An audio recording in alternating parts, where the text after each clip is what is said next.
This here is the ASUS ROG Zephyrus M15, and it's the first time I've gotten a chance to play around with a compact 15-inch form factor with specs as beefy as these. Typically I go for smaller Ultrabook style laptops, but there's definitely a market for this, and I want to talk about whether or not you should buy it. Let's talk, stay with me. NZXT's BLD service offers custom-built gaming PCs at competitive prices in all shapes, sizes, and performance levels. Choose between pre-configured systems like the Starter PC series, or build your own by selecting your favorite games and ideal resolution. BLD is also offering systems with Ampere graphics cards for among the best value gaming experience in a system you won't need to lift a finger to build, and best of all, you'll only pay a $99 build fee. Learn more about NZXT's BLD service by clicking the sponsor link below. So this version of the M15 is the GU502LU BI7N4. I know, that's a mouthful. It boasts a 1080p 144Hz IPS matte display driven by an Intel Core i7-10750H and NVIDIA GTX 1660 Ti.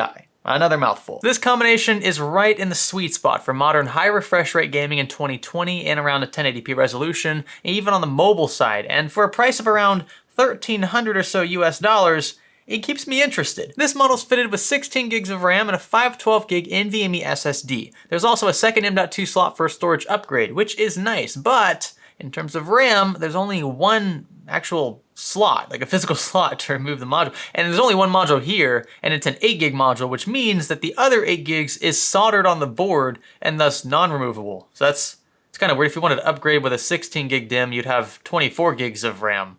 So that's strange. It's an interesting approach, but at least there is some degree of flexibility here. Now the NVMe drive in here is a 512 gig Intel 660p, and its reads and writes are, well, okay. I mean, this isn't terribly fast by any means, but it is definitely preferred over something as slow as SATA, or SATA SSD, more specifically, or especially a hard drive. Usually those are around 100 megabytes per second reads and writes. So this is nice. It's just not as fast as some people probably think it is. And you can always swap this out later for a faster one, or just add a second faster drive. Built-in Wi-Fi is supported by an Intel Wi-Fi 6 card, which I prefer, along with dual-band Bluetooth for peripherals. The battery is a 76 watt-hour 4-cell lithium-ion unit, and in my testing was good for a sustained 8.5-hour YouTube video playback session at 50% brightness. That's not bad for what you would deem as more or less web browsing. But this battery life is thanks in part to the lower 1080p resolution. First and foremost, there are options for up to 4K in this package, by the way, as well as the efficiency of the mobile Core i7 in here, which sips on power under light loads. So let's get a bit more specific with some of our testing. Like we said, the display uses IPS technology, which means colors generally look vibrant and natural, though the color gamut supported here consumes only about 63% or so of the sRGB gamut, and for video editing, this may pose a small problem. It's one I'm typically willing to deal with though, for a laptop in this price range, and for these CPU and GPU specifications especially. The IPS backlight bleed is it's not bad in this panel. It does exist. That's just a trade-off with most IPS screens out there, but the backlight bleed was somewhat contained. The blacks look fairly deep. I think the matte display is more or less kind of distorting what you're seeing here a bit. But all in, like, it's not a Super AMOLED display or anything, but it's not as trashy as a TN display. The Core i7-10750H in here manages just fine with its 6-core hyper-threaded config. Cinebench and Geekbench synthetics present a decently powerful package for a mobile solution, capable of pushing out reliable Adobe Premiere Pro renders in decent time, thanks to that included IGP, which will work in tandem with the 1660 Ti in here, making this actually a pretty sweet workhorse when it comes to on-the-go video editing, which is what I'd be most interested in this form factor. Another scenario this laptop manages quite well is gaming, believe it or not. This one's probably just gonna be a shocker to most people here, but the 1660 Ti, this is a full desktop version of this GPU, is actually decent for 1080p gaming. I mean, who would have thought, right? Its 6 gigs of VRAM are more than enough for this resolution in most titles, and frame rates can easily top 100 on average with the right setting configurations. 3D Mark Firestrike reveals plenty of headroom for the 1080p resolution, placing 64% better than all submitted results, and the more modern TimeSpy synthetic in 1440p DX12 embodies the upper limit of this laptop's gaming potential. Now let's talk build quality and ergonomics, starting with port selection first. You'll find dedicated mic in and headphone out ports, along with an HDMI 2.0B port, 2 USB 3.2 Gen 1 headers, a single 3.2 Gen 2 Type A port, and a 3.2 Gen 2 Type C port with Thunderbolt 3 connections. connectivity, and an RJ45 port, if this wasn't already good enough. Well, that was another mouthful, but I'm glad. I mean, so many laptops have elected to cut back on port selection, not that there's an excuse for that in something that's a bit thicker in a 15-inch form factor, but you know, going so far as to strip down to like a single Type-C port in extreme cases, it's gonna require ridiculous dongles which break up the design aesthetic for the sake of utility. In fact, the only thing I don't really see yeah, it's not in the script, so I know it's not here. The SD card reader. That's something that, especially for content creators, is kind of a kick in the teeth. It's just one extra thing they could have added that would have made this the ideal content creation laptop. All that means, and as a result, is just I'm gonna have to bring a small little SD card reader, an external one to plug into the USB ports on this thing. And there's plenty of USB ports to spare, so I have really no serious complaints. I mean, come on, it's not a huge deal. Now, as for the keyboard, I honestly have no complaints. I expected this to be a lot worse than it was, especially considering like the feel, the body of this. It feels like plastic, and I'm pretty sure it is. It sounds like plastic. If it's metal, it's a very thin sheet metal. But the keyboard flex, very little of that. The keys themselves, key travel, both of those feel really good. The key spacing is just right. I'm usually really picky when it comes to laptop keyboards. I've used several laptops that have trashy keyboards. Some keys that just don't have any travel at all. Feel like you're typing on like a glass surface. But this actually feels really good. I like the key layouts. I like the key sizes. I like that the shift keys are the correct sizes. One of the reasons why I haven't been big on the comparable Razer laptops. I really have no complaints here. I'm also a big fan of these dedicated media keys for quick volume and mic adjustment. Now, there are a few things that I'm not a huge fan of, and just like nearly everything else in tech, these are more or less trade-offs. You know, you gotta expect trade-offs in this price range. So for one, there is no webcam, which is freaking weird. I know some of you might be praising that for security reasons.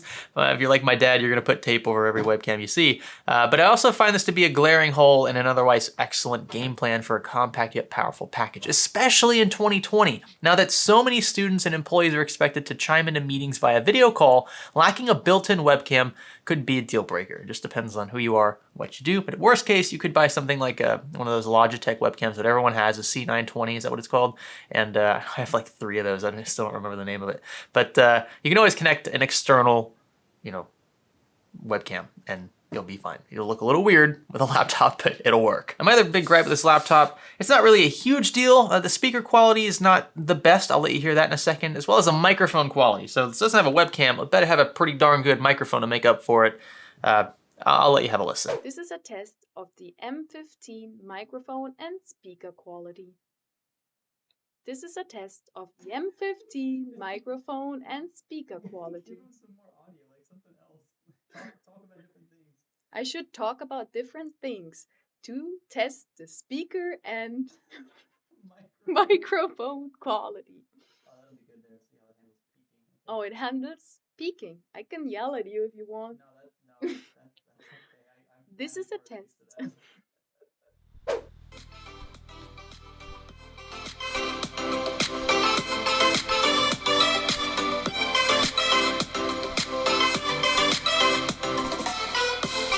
But just when you thought you heard it all, there are a few redeeming qualities to the M15 as well. The trackpad feels incredible, something I really didn't expect in this price range from anyone other than Apple, arguably someone like Dell. I like Dell trackpads as well, though they're typically you gotta be a bit more forceful with the clicks there. ASUS have actually done a great job here. I can appreciate how thin this is for having a full-fledged GTX 1660 Ti desktop SKU packed in here and getting that just right amount of trackpad travel when clicking. You don't have to click too hard. It doesn't make too loud of a sound. It's really nice how they've calibrated this. Now, there is a version of this laptop that comes packed with an RTX 2070. That is pretty crazy, though I expect that one to be a bit more thermally limited. I didn't see too many thermal issues here.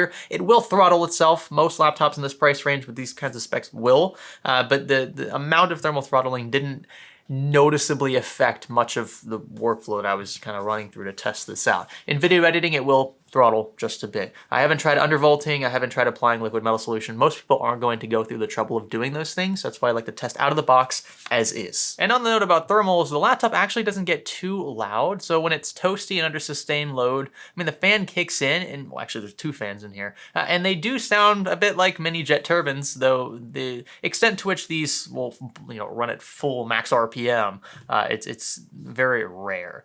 You'll hear them come on even when the laptop is just sitting idle. Sometimes there's some background tasks that will utilize a bit of the CPU. Then those fans will kick in just to keep things on the cooler side for the sake of longevity. And I mean, come on, this is pretty typical of laptops this thin anyway. I mean, the 15-inch form factor, sure, you could have like a brick, it could be like 2 inches thick. That probably will have a lot more thermal headroom at its disposal. You won't have to hear the fans as much. It's just a lot more copper in there. But in this case, I mean, the fact that it's less than an inch thick, considerably less than an inch thick, probably half an inch thick, just over that when the screen is open. I mean, there's not a lot of space in there for heat to travel. That's why there's a ton of copper in here as well that stem from both the GPU and CPU, so that those small little fans can get rid of that hot air. So all in, I think this is actually one heck of a laptop. I don't think it's the best in its form factor class with respect to performance, but it's on the green side in terms of value at the end of the day, and I think that that's probably more important in this price range. So the trade-offs could be a big deal depending on your workload and needs. Again, the webcam's probably a big hit to at least some of you in 2020 or 2021,